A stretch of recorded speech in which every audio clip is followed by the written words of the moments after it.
Hi guys, my name is Emily, or otherwise known in the gaming community as Jamelian. I am very active in the fighting game community. However, I've been playing video games since I was a little girl and I absolutely love them. So I originally was going to save this particular topic for the new YouTube series that I'm planning on starting. Up in the air whether or not it's going to be a podcast as well, but we'll see. But I decided that it was such an important topic that I didn't feel was really getting addressed that much anywhere. So I'm going to talk about it on here. And that's basically this. So the IOC, otherwise known as the International Olympics Committee, had a meeting in which they discussed various topics pertaining to the future of the Olympics, especially pertaining to next year. One of the topics they discussed was the development of quote-unquote eSports, as they put it. And in this discussion, in their notes, they released them publicly on www.olympic.org. I do have the direct link below in the information below the video, so you can go check it out as well.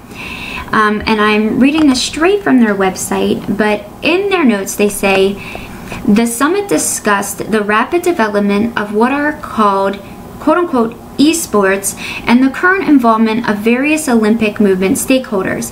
The summit agreed that eSports are showing strong growth, especially within the youth demographic across different countries, and can provide a platform for engagement with the Olympic movement.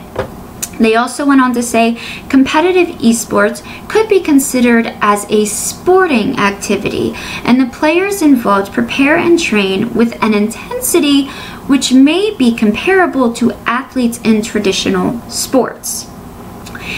In order to be recognized by the IOC as a sport, the content of eSports must not infringe on the Olympic values. A further requirement for recognition by the IOC must be the existence of an organization guaranteeing compliance with the rules and regulations of the Olympic movement, and in parentheses they say anti-doping, betting, manipulation, etc. Right below that they say the summit asked the IOC together with GAISF in a dialogue with the gaming industry and players to explore this area further and to come back to the Olympic movement stakeholders in due course. Now, like I said, I'm surprised that this is not being talked about more, as this is a major development for competitive gaming. Recently, we have gotten featured on the CW, especially the Mortal Kombat series and Injustice 2. We also had EVO. If you are part of the fighting game community, EVO is held every year. It's the largest fighting game tournament pretty much in the world. The best of the best come out from everywhere, and that has been featured not just once, but twice in a year now on ESPN. That being said, this obviously takes it one step further. This is going back to a topic that I previously used to discuss a lot when I first started getting really active in the community, which was probably back in 2013 or so, when I started to be more verbally active and socially active online.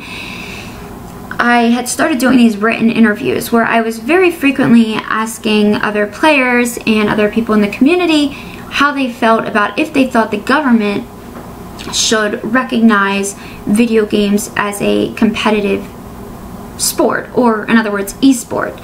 Now, before I continue more about this, I just want to define esports for those of you that might be watching that are curious about competitive gaming. Esports stands for electronic sports. So there's a common misconception, obviously, that those who are competing in video games are going out there and trying to say, oh, it's just like football. or baseball, obviously we realize we're not physically running around the field when we compete in video games. So the E does stand for electronic sports. However, competitive gaming is very, very much a mental sport, in my opinion. You have to be able to understand the ins and outs of the video game that you're competing in, all of the rules that are applied to the game for said tournament, as well as you need to be able to apply all of that knowledge that you have to your hands while watching the game, while playing, and being able to hit the buttons at the exact same time. It takes a lot of focus, it takes a lot of studying, it takes a lot of practice and a lot of commitment, in which the IOC, when they mentioned in their statement about it being considered a sporting activity, that the players involved prepare and train with an intensity which may be comparable to the athletes in traditional sports.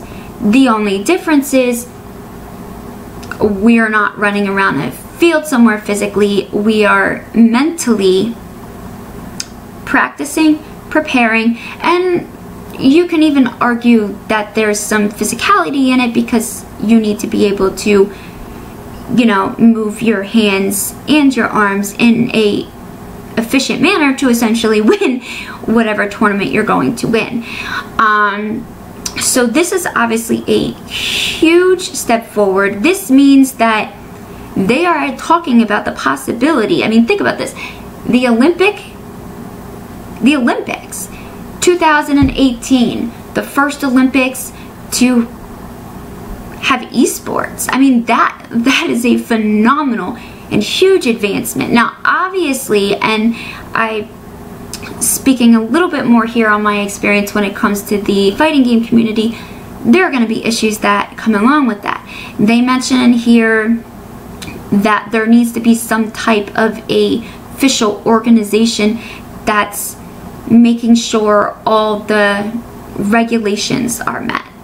Anti-doping, aka drugs, betting, gambling, manipulation, or in other words, cheating in a tournament, which a lot of these things have been something that I feel the FGC is struggling with as we're trying to advance forward. However, there are other esports tournaments, Halo, Call of Duty, things like that, that are a lot more advanced than the fighting game community is at this point. With that, they likely have a better opportunity of being able to transition into something as big as, you know, esports making it into the Olympics, then said the fighting game community. Does that mean the fighting game community can't do it? No. I have full 100% faith that we can, but there will be major changes. And while we're already seeing those changes, let's say if Street Fighter V is featured in the 2018 or 19, however long it takes, Olympics, there are going to be some major changes. And while you have the serious competitive players who will be like, this is an amazing thing, I'm totally doing this, because you know there's going to be a lot of money involved, you do have your players that while they compete a lot, they're not as serious and they don't want to accept this type of change. So it's obviously going to be interesting to see what happens in the near future. Now, there isn't any other information other than that at this point. I am going to be frequently monitoring now and, you know, trying to stay up to date with it. Let me know what you think below in the comments.